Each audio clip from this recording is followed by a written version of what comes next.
ইচ্ছেগুলো পবিত্র করেন, স্বপ্নগুলো ইনশাআল্লাহ একদিন পূর্ণ হবে।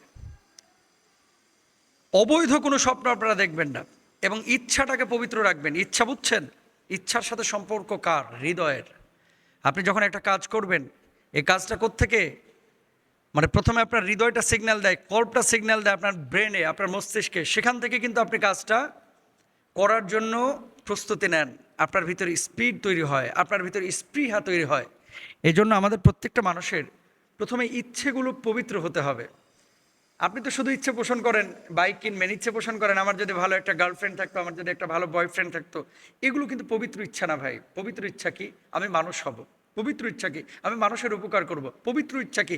জীবনে কোনো মানুষের ক্ষতি করব না। পবিত্র ইচ্ছা কি?